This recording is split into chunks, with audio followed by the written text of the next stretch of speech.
Republic Act Number 9775 or the Anti-Child Pornography Act of 2009. Every day, millions of children go online.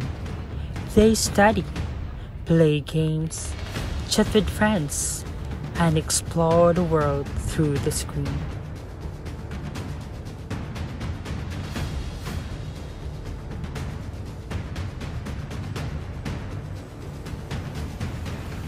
But behind those screens, danger can also hide. There are people who take advantage of the innocent, turning children into victims of exploitation.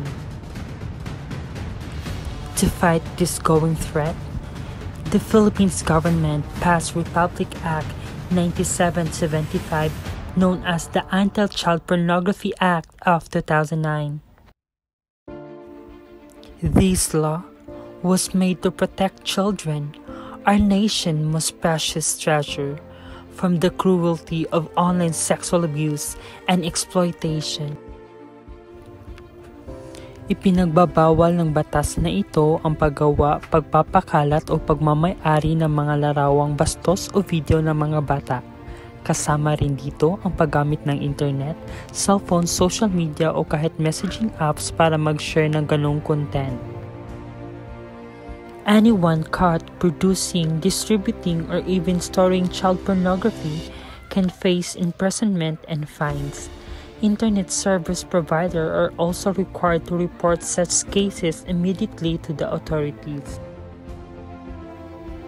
Minsan, nagsisimula lang sa simpleng chat, "Send me a picture." Pero sa likod ng mensaheng yon, maaaring may mga taong gagamit ng imahe para sa masama.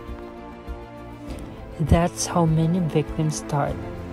One wrong click, one wrong share. But you can stop it before it begins. Be the one who says no. Don't forward, don't save, don't share. Because even sharing or liking such content is a violation of the law.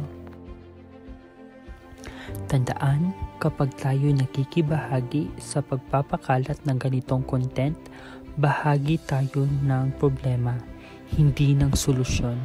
Kaya maging responsable, itigil, i-report at ipagtanggol ang mga bata.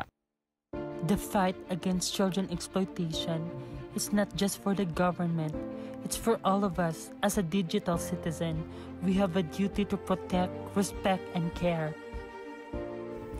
Bilang mga netizen, tungkulin natin maging mapanuri at responsable. Huwag basta-basta mag-share ng mga larawan o video. Isipin muna bago mag-click.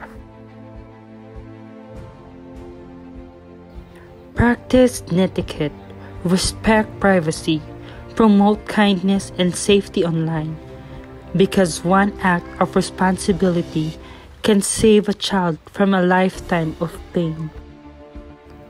Together, we can make the internet a safer place for every child.